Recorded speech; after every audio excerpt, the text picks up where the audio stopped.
Salut et bienvenue dans cette nouvelle vidéo dédiée à notre série sur Django. Aujourd'hui, nous allons donc continuer avec l'exploration de notre fameux framework Django et nous allons donc toujours mettre le cap sur la création de notre petit réseau social. Vous allez certainement me demander, mais pourquoi est-ce que tu as commencé avec les directs et là, tu vas juste nous fournir des vidéos? Tout simplement parce que la dernière fois, quand j'ai voulu faire un direct sur les microservices, j'ai eu du mal et beaucoup de personnes se sont abonnées et n'ont pas eu le direct parce que j'avais du mal à mettre les choses en place. Donc, avant de continuer avec les directs, je vais m'assurer que le matériel marche normalement et qu'il n'y aura plus de problèmes. Ok, mais je ne peux pas vous garantir cela, mais quand même, je ferai l'effort pour que cela n'arrive plus. Aujourd'hui, j'ai donc deux éditeurs de test. J'ai PyCharm qui est là, qui est en marche, et j'ai VS Code. Ok. Et PyCharm va me permettre donc de pouvoir écrire le code de Python, dans le Python natif.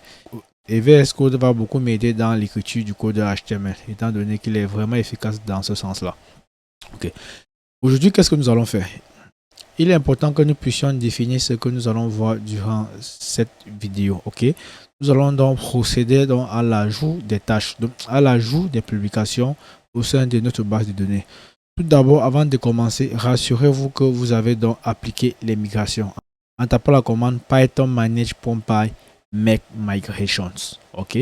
Une fois cela fait, tapez la commande python manage.py migrate pour pouvoir donc synchroniser vos classes au niveau de votre base de données. Ok. Lorsque cela sera fait, démarrez votre serveur comme ce que je viens de faire et rejoignez-moi dans PyCharm. Okay. Une fois dans PyCharm, quel est donc l'algorithme que nous allons suivre ou bien le chemin que nous allons suivre? Dans un premier temps, nous allons donc mettre en place le formulaire qui va nous permettre donc de pouvoir ajouter des publications. Et nous aurons deux formulaires. Un formulaire pour ajouter du texte et un autre formulaire pour ajouter des médias. Si vous voyez là au niveau de ma table, j'ai donc une table qui se charge uniquement d'ajouter du texte et j'ai également une table qui se charge donc d'ajouter les médias. Et quand je parle des médias, je fais référence aux images. Ok les gars, donc nous aurons donc deux formulaires à remplir et à soumettre. Ok, donc je vais vous expliquer la suite dans la partie contrôleur. Donc pour l'instant, allons d'abord au niveau de notre application qui est app et ajoutons donc un module qui va s'appeler form. Ok, là je vais dire Python file, je vais l'appeler forms. Ok, donc je peux faire nommer ça en minuscule comme Django le demande parfois. Ok, je vais dire depuis Django, importe-moi forms. Ok, étant donné que j'ai importé form, je vais donc sauter deux lignes avant de définir ma classe. Ok. Nous allons également respecter la norme PEP8 en écrivant du code.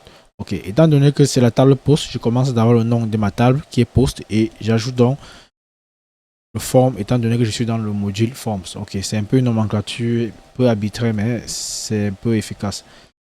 Models. Model form. Ok. Pourquoi j'ai dit model form? Je crois que j'ai déjà expliqué ceci, donc je ne vais plus trop m'attarder dessus. Je dis model form parce que déjà je vais hériter d'un formulaire qui existe déjà. Donc je ne vais plus définir le genre. Si je viens dire ici que ici sera plutôt form comme ceci, je serai obligé au moment de la récupération des données dans mon formulaire au niveau du HTML ou bien au niveau de mon template de devoir synchroniser cela avec la base de données. Alors, en mettant modèle form ici, ça me facilite dans la tâche. Je n'ai plus qu'à récupérer les données depuis mon formulaire et ce sera très simple. Ok. J'ai défini directement ma inner class qui va s'appeler meta. Et dans meta, je vais mettre le modèle. Quel est le modèle que je vais synchroniser? Ce sera le modèle post. Ok. Donc je vais importer. J'appuie sur la touche Alt et je mets le pont. La touche Alt avec entrée. On me demande d'importer depuis app, j'importe. Je vais un peu essayer de typer cela. Vous savez qu'on peut typer le Python, mais la vérification se fait seulement au niveau de l'écriture du code, pas au niveau de l'interprétation. Donc, je mets la post. OK. Et ensuite, je vais donc définir le champ qui va s'appeler field. Et le champ field, c'est soit un tuple, soit une liste. Je vais d'abord commencer par définir un tuple et après, nous verrons comment définir cela sous forme de liste. Et pour typer cela, je mets dans les crochets ainsi. Et qu'est-ce que j'aurai dans mon tuple? J'aurai dans les chaînes de caractères. Raison pour laquelle je vais donc mettre ceci comme ça là. Bon, je viens au niveau de mon forme. Je récupère donc content, étant donné que j'ai un seul champ qui sera pris en compte. Slot sera rempli automatiquement. Nous avons owner, dont l'auteur qui sera aussi rempli automatiquement. Nous avons user like qui est un champ many to many qui n'a pas besoin d'être rempli à la création. Ok, raison pour laquelle vous avez vu, on n'a pas besoin de mettre nul et blanc, mais ça supporte déjà automatiquement avec many to many field. Ok, donc je vais venir ici, je vais essayer de zoomer pour que ce soit plus grand pour tout le monde. Je vais utiliser mon trackpad. Je vais juste zoomer comme si c'est un téléphone portable. Ok, les gars, vous voyez, cela a zoomé. Je colle dans mon compte ici là. Si je mets mon curseur ici, mon IDE va me dire, voilà, que c'est redondant. Comment tu peux écrire une chaîne de caractères et tu mets la parenthèse. Or, ici au niveau de mon typage, j'ai dit que je devais avoir un tuple et avoir les chaînes de caractères à l'intérieur. Et pour avoir un tuple avec un seul élément dans la parenthèse, je mets juste la virgule pour dire quoi. Il peut avoir d'autres éléments, donc c'est un tuple. Ok, là je viens de terminer comme ça avec postform. Je vais donc définir media form. Ok, je vais dire classe, je vais l'appeler media form. Et qu'est-ce que je mettrai dans media form? Ça va hériter des forms d'autres modèles form.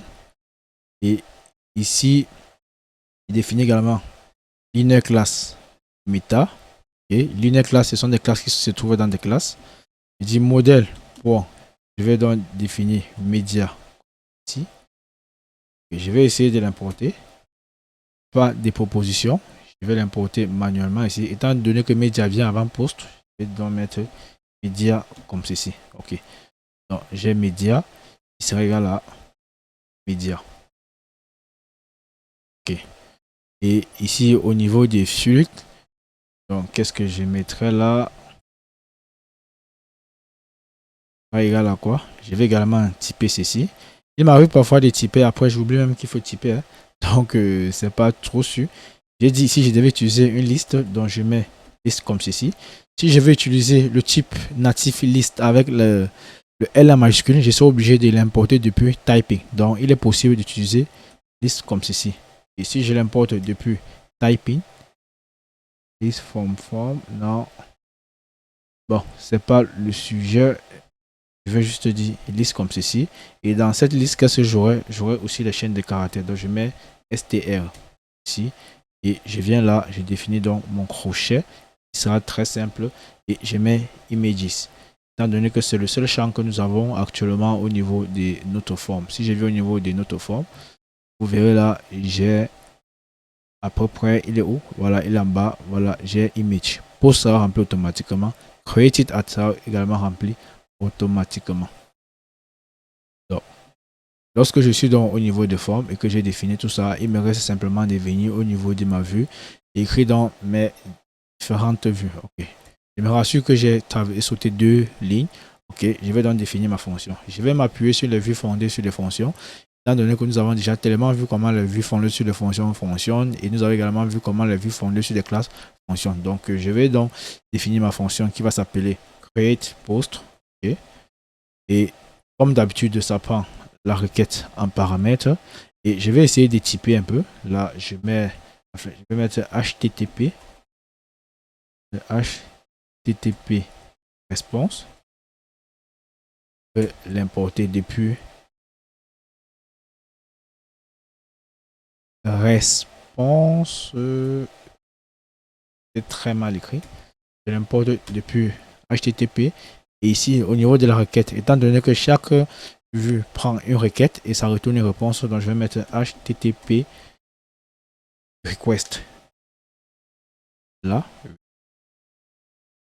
Et voilà, HTTP request qui a été importé. Et tout est nickel. Donc, j'entre dans ma logique. Ok, les gars. Donc, c'est ici que la magie doit opérer. Il faut que, tout d'abord, au préalable, nous sachions ce que nous voulons. Ok, donc je vais d'abord définir ce qui ne varie pas, donc ce qui est parfois statique. Donc je définis mon template juste là, je vais dire template name, qui sera une chaîne de caractères. Je mets la str, qui sera égal à quoi? Qu'est-ce que je veux? Si je viens donc au niveau des VS Code, je veux que lorsqu'on arrive au niveau de mon application qui est là, je vais également un peu zoomer, au niveau de mon appli, nous avons un dossier template qui sera là. Et dans ce dossier template, nous aurons un dossier app, donc un package. Donc, bon, un dossier étant donné que ce sont des fichier HTML, nous aurons un dossier apps. Et dans ce dossier apps, nous aurons post. Et dans post, nous aurons list, detail, et list, tout ça. C'est ce que nous allons voir. Ok. Donc, je vais donc définir, venir au niveau d'ici. Je vais donc mettre mon application apps. Et dans apps, nous aurons post. Et dans post, qu'est-ce que nous aurons? Nous aurons la vue qui va nous permettre de pouvoir ajouter les publications. Donc, je vais mettre create.html. Ok. Donc, c'est clair. Et après, nous aurons le contexte. Je vais mettre mon contexte directement ici. Dépôt. Qui sera quoi? Un dictionnaire. Et dans ce dictionnaire, qu'est-ce que j'aurai? Je vais d'abord traverser ça. Je vais mettre mon contexte qui est là. Là, je suis sûr que c'est un dictionnaire, ça ne sera pas un set. Nous avons parfois des éléments comme nous avons peut-être AM qui prend la valeur M. Ici, là, c'est généralement une chaîne de caractères et ceci peut varier en fonction du type de contenu ou bien du type de la variable. Ok. Donc, pour ce que nous connaissons déjà, nous allons dire c'est la clé, ce sont les str et la valeur, ce sera du type any, étant donné que nous ne savons pas vraiment ce que nous allons mettre là. Donc, je vais retirer ce que j'ai ici à l'intérieur. Là, nous avons défini dans notre contexte et notre template. Par la suite, qu'est-ce que nous allons faire? Nous allons vérifier maintenant le type des requêtes qui sera passé. Parce que nous avons une vue qui permet d'ajouter les publications. À un moment, lorsque nous allons accéder à la vue, donc lorsque nous allons faire la requête au niveau de notre page d'ajout des posts, ce sera une requête de type get parce que nous voulons d'abord accéder à la page. Et lorsque nous aurons terminé de remplir le formulaire, nous allons donc soumettre donc le formulaire. Ce sera donc une requête de type post. Ok. Je dis donc if request dot méthode est égal à post. Là, c'est une double égalité, les gars. Donc, même si vous voyez ça, c'est une double égalité. J'ai utilisé ce qu'on appelle les lignatures. Donc, si je mets 3 égalités, vous verrez, c'est comme ceci. C'est un peu nice. J'aime un peu les trucs comme ça. Et si vous voulez savoir comment faire cela, n'hésitez pas à laisser un commentaire. Je vous montrerai comment configurer votre IDE pour que ce soit comme le mien. Okay? Si ici souligne parce que nous n'avons rien retourné depuis, mais il n'y a pas de problème. Ok. Ce que je vais faire, c'est récupérer d'abord les données dans mon formulaire. Okay? Donc je vais commencer ça par forme. Je mets texte sera égal à quoi? À post. À post form. Je vais l'importer rapidement. Et je récupère donc les données. Il dit data sera égal à request dot post. Okay? Et je récupère donc form pour média ou bien file. Bon, je vais laisser média sera égal à form. Et à l'intérieur, je dis data sera égal à request.data. Je vais d'abord l'importer. Ok, média était importé. Là, je vais mettre request.file. Étant donné que nous parlons des fichiers. Ok. Donc, comme j'ai importé cela, qu'est-ce que nous voulons?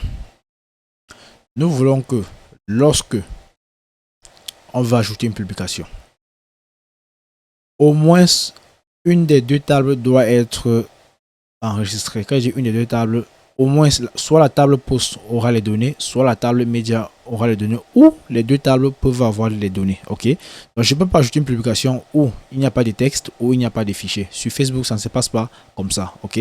Donc vous pouvez ajouter donc des publications lorsque vous avez des fichiers et lorsque vous avez des textes. Ok. Essayez de mettre l'un des deux, mais vous devez quand même ajouter quelque chose. Donc c'est un peu ça le principe. Et désolé, lorsque je vais ici, je constate donc qu'il y a erreur. Il faut la virgule ici pour rendre ça double. Ok, c'est bon. Donc généralement, si vous avez peur d'oublier les virgules, utilisez les listes, ce sera mieux. Donc, je vais donc récupérer les données qui sont dans ces deux formulaires en faisant quoi? Forme texte sera égal à quoi? À forme texte dot data. Ok, là je récupère les données. Et dans forme, la même chose. Forme dot media sera égal à forme media dot data. Ok, là je récupère les données. Je dois donc vérifier maintenant si l'une des deux conditions sera vérifiée. Est-ce que celui-ci a la donnée? Est-ce que celui-ci a la donnée? ou les deux ont les données. Je vais vérifier cela. Je viens donc écrire ma structure conditionnelle. Je dis if form, je peux mettre bool là pour vérifier ça. Même si je ne mets pas bool, ça va marcher. If form.media, texte d'abord, or bool form.media, ça veut dire quoi? Si la condition est vérifiée, ok, qu'est-ce que nous aurons? Je vais maintenant vérifier est-ce que le formulaire est alors valide. Est-ce que le formulaire a été bien rempli? Ça, c'est justement pour vérifier si les données existent d'abord. Donc, s'il y a soit l'image, soit le test ou les deux. Voilà le rôle de cette condition. If form text for is, quand il n'y a pas de complétion, get list, multivaludique. Ah, ok. Bon, c'est tout simplement parce que ici j'ai dit form text. Donc, je vais retirer form là pour garder comme ceci. Ici, je retire ça. Ok. Là, j'ai dit form test is valid. Voilà, c'est bon. And là, c'est obligé que les deux formulaires soient valides. Form.media is valid également. Même s'il n'y a pas les données, le formulaire doit être valide. Okay. Le problème avec la condition, c'est quoi? Si j'ai les erreurs au niveau des formes texte, j'ai également les erreurs au niveau des formes médias. Seules les erreurs qui seront au niveau des formes texte seront d'abord affichées. Et dès que j'aurai résolu le problème des formes texte, les erreurs des médias vont également apparaître. Alors que nous voulons quelque chose que s'il y a les erreurs des part et d'autres, que les deux puissent se présenter. Ok, que nous voyons qu'il y a les erreurs. Donc je vais écrire la condition d'une autre manière. Ce que je dois faire, c'est retirer d'abord AND, qui est ce connecteur logique là. Donc la porte AND. Ok, je veux entourer ceci par un crochet, donc faire de ça une liste qui sera initérable. Et qu'est-ce que je vais faire? Je vais entourer ceci d'une parenthèse. Après avoir entouré ça d'une parenthèse, je vais mettre all. Okay. Donc all va nous permettre donc de vérifier si les deux champs sont valides. Et s'il y a un champ qui a un problème, all va donc se charger de vérifier cela d'abord les deux champs et afficher les erreurs des deux champs. Voilà l'avantage d'utiliser all. Mais pourquoi est-ce qu'il souligne pour média? Je vais d'abord enregistrer. Dès que mon formulaire est valide, j'avais enregistré dans mon formulaire dans une variable. Je vais dire form text dot save. Ok, vous savez comment faire ça. Je mets le commit à false et je dis pub. Je vais associer dans l'utilisateur pub dans owner. Je crois que c'est owner qui sera égal à quoi? Request dot user. Ok. Form.media. Est-ce qu'il fait ça?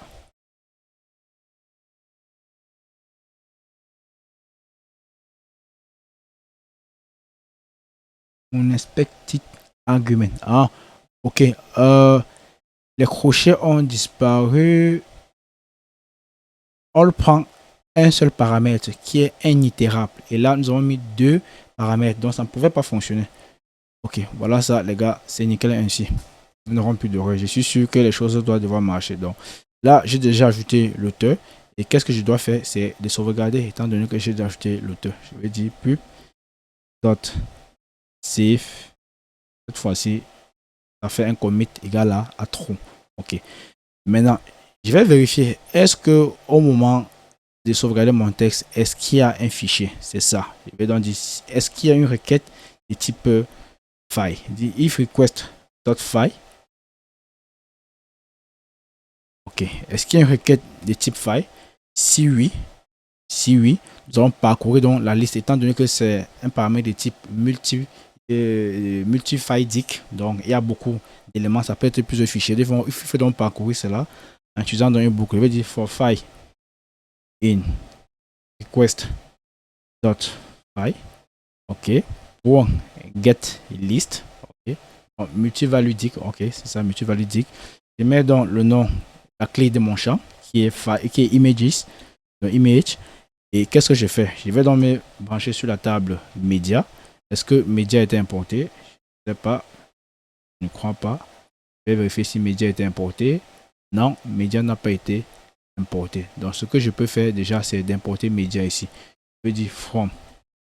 Depuis le module courant, importe-moi média. Une fois que média sera importé, je vais dire media.object avec S ou create. J'ajoute dans la méthode create. Et qu'est-ce que média comporte comme champ? Si je vais au niveau de ma base de données, j'ai la post qui sera remplie par nous-mêmes. J'ai images qui sera rempli par l'utilisateur. Et j'ai created a qui sera rempli automatiquement. Donc voilà les deux qui sont requis. Post et images. Donc pour remplir donc post, je viens là, j'ai dit post qui est le nom de mon champ, sera égal à pub. Et j'ai dit donc images qui est dans une autre clé, sera égal à quoi? À file. Qui est passé en paramètre. Okay? Là, c'est nickel.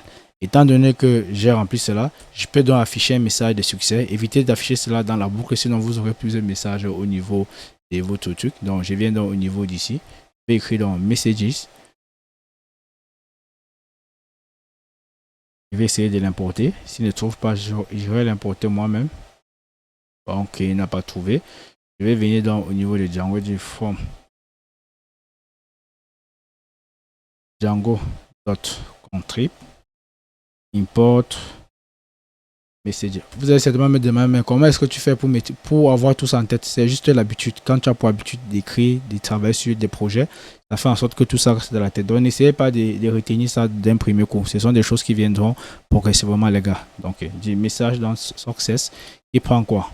Quand je mets mon curseur, on dit ça prend la requête d'abord avant d'avoir le message. Ok? Et il y a plusieurs paramètres, file science, true et tout et tout. Je mets d'abord ma requête, c'est ça qui est la plus importante, et je mets également le message. Je vais dire post was added successfully. Success. Je veux dire que success, c'est pas vraiment l'anglais, mais c'est quelque chose juste pour voir comment ça marche. Ok. Et étant donné que cela a été bien passé, même si celui-ci n'est pas là, je dois rediriger l'utilisateur au moins. Je vais dire return redirect. Ok. Return avec N. Oui, redirect. Ok. Non, c'est pas ce monsieur. C'est redirect. On va l'importer. Pas moins de l'importer. Direct. Ok. Et qu'est-ce que j'aurai dans redirect? J'aurai dans le nom de mon tableau de bord. Est-ce que j'ai défini? Pour l'instant, je vais afficher cela dans mon profil d'utilisateur. Donc, je viens donc au niveau de l'ensemble des routes que j'ai ici. Donc, pour éviter de déplier celui-ci, pour ça me dérange, je vais utiliser plutôt VS Code. Je vais venir dans Account, où j'avais défini mon profil. Et dans Profile, donc je vais donc jeter cela au niveau des profils. Plus tard, nous allons définir un dashboard ou bien une page d'accueil qui va donc contenir dans l'ensemble des publications, un peu comme celui de Facebook. Quand on se connecte, on est d'abord dans sa page personnelle et puis on peut aller dans sa page profil. Donc, je viens là, je mets redirect, ça prend le name de la redirection qui est profile.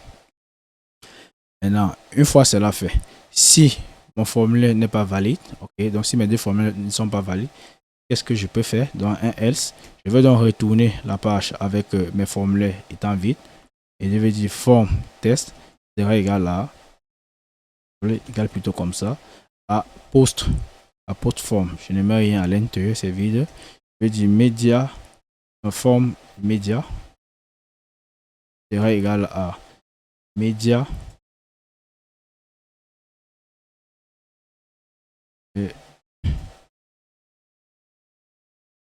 media form.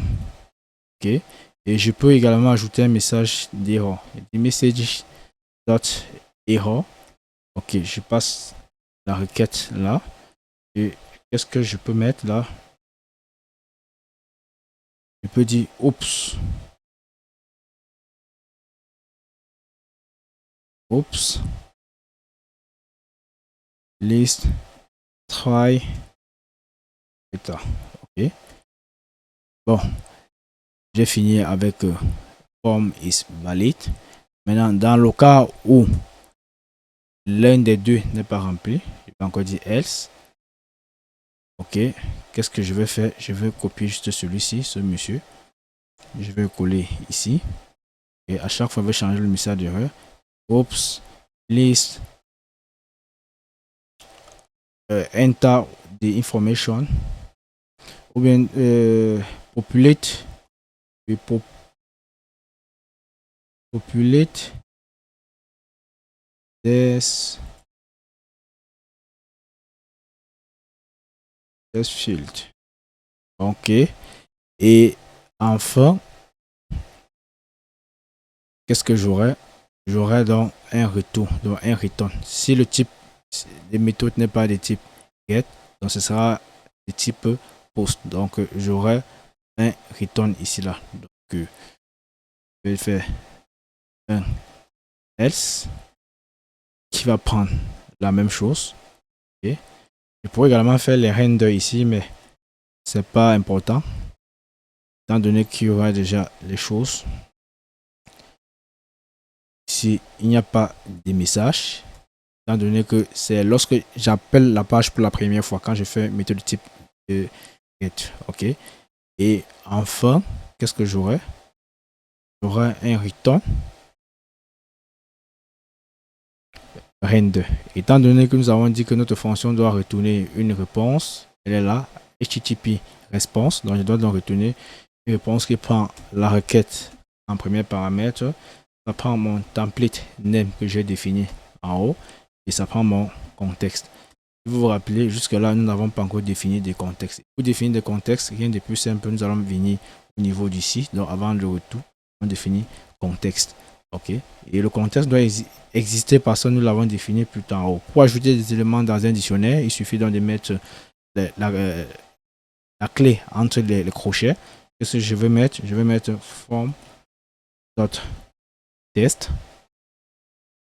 Ok, il sera égal à quoi? Form text. Je vais faire la même chose. Form underscore ici. Underscore là, je mets media. Ici, je dis form dot media. Ok. Voilà donc la vue que je viens d'écrire, les gars. C'est nickel, n'est-ce pas? S'il y a des choses qui ne marchent pas bien, nous reviendrons là-dessus et nous allons essayer de modifier. Étant donné que j'ai donc défini le formulaire et j'ai défini la vue, il est temps donc d'aller définir la route. Je n'ai pas encore créé donc des modules route ici et c'est ce que nous allons faire maintenant. Et là, j'ai dit Python packages urls.py. Dans url.py, je vais dire from Django, j'importe donc path from Django.url import path. Ok. Et url patterns sera égal à quoi? Qu'est-ce que je mets ici? Je vais donc définir path. Path prend chaîne de caractères qui est ici. Je ne vais rien mettre étant donné que c'est la liste des publications. Je ne vais rien mettre là. Et ici, qu'est-ce que je vais mettre? Je vais importer ma vue. Je dis from depuis le package courant. Importe-moi le module views. Ok. Une fois que le module views a été importé, je vais zoomer. Je vais dire views dot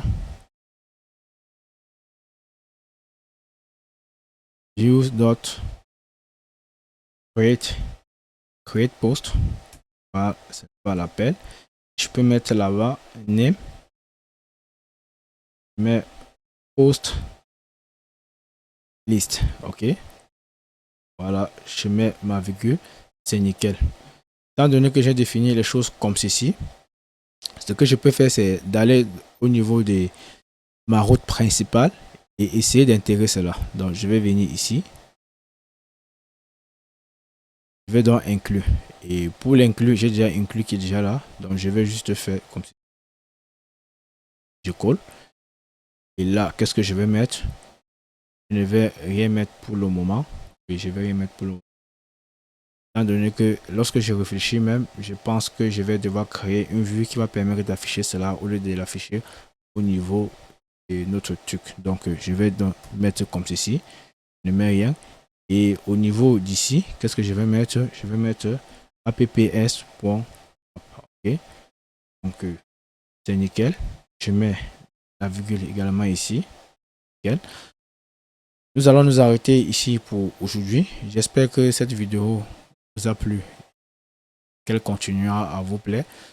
D'ici là, n'oubliez pas de vous abonner pour m'encourager, de laisser des commentaires pour m'encourager. Si les vidéos vous plaisent, n'hésitez pas à laisser un commentaire. Ça me fait énormément plaisir lorsque j'entends, quand je lis les commentaires.